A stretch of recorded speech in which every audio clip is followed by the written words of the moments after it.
So Vincent and I are now going to do a presentation on what successor trustees should know. This is an annual part of our program. And so I'm going to turn it over to Vince to start off with describing the value of using a trust in estate planning. So I'm Vince Angermeier, and as the topic of the presentation suggests, this is mostly for trustees. And so we're going to run through a lot of the basics of trusts and why you should have them. And I understand that many of you already do have them, but this is important information to communicate to the people who wind up being responsible for handling your affairs. And that can begin earlier than you think, which is where we talk about incapacity planning. That's an aspect of trusts that people don't think about as much because trusts are mostly associated with post-death planning. And for a lot of people, even when compared with death, thinking about their own incapacity might even be a harder topic to bring to mind and to plan around. It involves more gradual loss of an ability to handle responsibilities, placing more and more trust in people around you, dealing with very difficult situations. But trusts can make that easier. They play a role in making sure that the people you want to be responsible know that they're the people who are responsible, and that others know who's making the decisions and who you want to be making the decisions. And then you can give more guidance to those people, specific decisions about end-of-life planning, about how expenses would be paid for, what kind of procedures doctors can undertake on your behalf, but not necessarily with your conscious consent. All of those decisions and aspects of end-of-life care are made a lot simpler by a trust. And it makes it all the more important to talk with your successor trustees about what it is you want them to do. They should also know the basics of post-death trust planning, because they're different from successor planning, because the number one thing is that trusts are a way to avoid probate. You avoid the delay that goes in with the probate procedure and also the expenses. And really, if there were no other benefits to trusts, just avoiding probate alone would probably be enough to justify having a trust for most people. But there are other angles. And so certainly the more money you have and the more exposure to estate taxes you have, trusts have long been a primary method for limiting your exposure and often bringing your exposure down to zero. And also trusts offer flexibility because the estate tax laws might change again, and the exclusion amount might come down again and bring more people within that umbrella. And a well-designed trust creates the flexibility needed to adapt to those kinds of changes.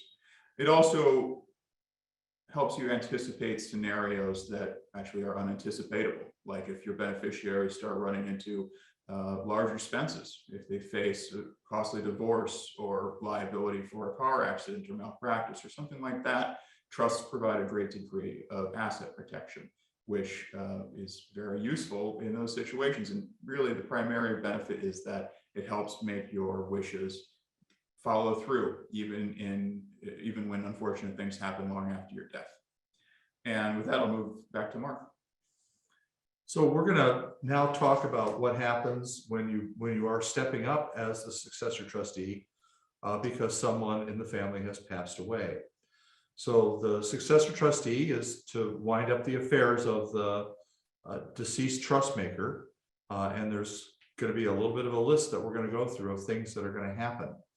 I should add that most of you have a red trust book. It's very important if you're the parents that your successor trustees know where that red book is kept so that they can quickly find the documentation for the estate plan. And that red book happens to have in it a section called emergency. It's in red, and it will have some of the information that we're about to talk through right now. So we need to prepare an inventory of the assets and debts that the deceased trust maker had on the date of his or her death. And that's something that we compose with the assistance of the successor trustee, giving us the account statements and so forth. We will also assist in filing claims for assets like annuities, IRAs, 401ks, and the like. And so we need to make sure that those claims are put in, and that we also handle the valid debts, real estate taxes and mortgages, credit card debt, the expenses of last illness. All of those things need to be paid before we distribute the estate. And then we pay administrative expenses, fancy terms for court costs, attorney's fees, and trustees' fees, and the fees of valuations. Sometimes we will do an appraisal of a piece of real estate to get its fair market value. So next slide. The successor trustee also will be responsible for two aspects of tax reporting on the income tax side. The first is the final personal tax return for the decedent. That's reported on the Form 1040. And we report income from January 1 through the date of death. From the date of death forward, we can no longer use the deceased trust maker's social security number as the tax ID number of the trust. And so we have to get a new tax ID number, and we report the income that comes in on the decedent's assets from the date of death to the day that we're done distributing the assets on a Form 1041. And that's a tax return our firm will do. And in some cases, wealthier clients may need to file a gift tax return, an estate tax return, and a generation skipping tax return. Those are done on Forms 709 and 706. There will not be a quiz after this program, but we just want you to know that there can be a variety of tax work that has to be done. The successor trustee is responsible for having an accounting of the administration. That is a listing of all dollars in and dollars out of the estate from the date of death going forward, so that the beneficiaries can see how we arrived at the number of assets that are being distributed to them. And then we do the distribution of the remaining assets to the beneficiaries. We work with you to do that. And we will, if there are trusts that are created for the beneficiaries, we'll set those up, get the tax ID number and the paperwork that's needed, so that assets passing to a trust share instead of to the beneficiary directly can go into an account in the name of the trust. Next slide. So another responsibility for the successor trustee is ordinarily to retain a trust settlement attorney. We do that kind of work. We hope you'll retain us, but you can go to any attorney that regularly does this kind of work. What that attorney is going to help with, besides all the other things that we just went through, is understanding and applying the meaning of the trust to each beneficiary. Sometimes it will appear to you as successor trustee that the trust is written in good old-fashioned plain English, but sometimes the terms will not be quite that easy to understand, and you'll need the assistance of a skilled attorney to know what things actually mean. We also need to provide information to the beneficiaries during the course of the administration, so that they know what's about to happen, how long it's going to take, what kind of information they'll be receiving. And then last, we want to figure out if a trust protector should be appointed. At the point of the death of a trust maker, the trust has become irrevocable. So the revocable trust changes into an irrevocable trust. And the individual that drafted the trust is either deceased or no longer in a position to write any changes to the trust. Here's what we might want to do with that trust protector. So next slide. So the person who is going to be the trust protector, it's going to be a person appointed by you directly in your trust, but most often the language in your trust is going to say that the trust protector is appointed by the attorney for the acting trustee. And so for those of you who are watching who are our clients, that's you. You're the trustee of your own trust. We're your attorneys, so we have the power to appoint a trust protector. When a death occurs, your son or daughter might be the successor trustee. It might be your brother, and they will work with an attorney. Often it is not us. Sometimes it is not us. And so that individual that's been hired by your son or daughter has the power to appoint a trust protector. Now, what can the trust protector do? Big picture, we can make modifications of a trust as long as it's consistent with your intent. So the idea that we could just change anything would not be correct. we can do basically what a court would be permitted to do. So most of you are going to have trust protector language in your trust already. If your trust was written after 2000, in or after 2007. And even if there is no trust protector in your trust, Wisconsin state law changed in 2014 and allows us to appoint a trust protector. Next slide. So what do we want our trust protector to do? Well, the joke around our office is we call the trust protector a trust fixer. And so we fix tax planning that no longer makes sense. So we try in these programs to encourage you who have not been in for 10 years or so to come in to see if your tax planning needs to be adjusted, because the estate tax exemption has gone up to such a high number that you're probably not affected by the estate tax. And so if you've got a family trust inside your trust that has to be funded when one of the two spouses dies, that probably won't make sense. And so the trust protector can make an adjustment so that we can simplify the functioning of the trust, and we don't have to create or fund that family trust. And that can save thousands of dollars in attorney's fees. Sometimes the tax adjusting we do has to do with your kids or your spouse getting a thing called a step up in basis. The family trust is famous for not getting a step up in basis. An adjustment in basis that happens at death, and we don't want to pass that up. So we put language in the trust to make sure that happens. And then we also want to make sure that unnecessary income tax is not paid on IRAs payable to the trust. And we'll talk a little bit more about that later. Next slide. Another thing that trust protector might do is to make sure that the asset protection that we've provided for a child who has a trust will continue. If we end up in a state that says that there's no asset protection unless there are two trustees instead of just one, then that's an adjustment that we can make.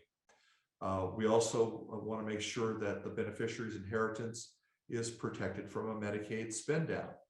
Most trusts for kids are protected in that way, but again, state law can vary from state to state, and we may want to make an adjustment. Last, we may want to fix who the trustee is and what the qualifications for the trustee are. And again, this happens because time goes by from the day that we set the plan up. We may have set up the plan when your kids were young adults and their children were just infants or toddlers. Now 20 years have gone by, the grandkids have grown up, and we could imagine who could be an appropriate trustee for the grandchild in case your child has passed away. So all of these things can be adjusted using a trust protector. Next slide. Now what we're going to do is move on and start talking about the fiduciary duties that a trustee owes to the beneficiaries, and Vince will start off with this. So as Mark was discussing, there's a lot of work we do with trustees to make their lives easier and to help things go smoothly. But they'll always have some portions of that process that are their responsibility to carry out, and that includes judgment calls that we can't make for them. And there are some overarching responsibilities they have and how they carry out their duties. They're very broad in many ways. So they have to act in good faith. They're fiduciaries. It just comes with the responsibility and trust of being a trustee. When it comes to financial decisions, they often have to manage money, and they're managing money on behalf of not just themselves, but other beneficiaries who are counting on them to manage the money in a way that ensures the money will still be there when it's needed. And that's also carrying out the basic principle of carrying out the trust maker's wishes, your wishes, which also would usually involve the money being in a stable, responsible investment that doesn't carry a high risk of being wiped out. And so those are two of the broader responsibilities: always act in good faith, make reasonable investments with cash. Now, as I mentioned earlier, one of the benefits of having a trust is being able, we can move to the next slide. One of the benefits of having a trust is being able to leave specific instructions for the trustee to follow. And so while they might have a lot of wiggle room when it comes to interpreting terms like good faith or responsible investments, the responsibilities are very specific when specific responsibilities are placed on them by the trust documents.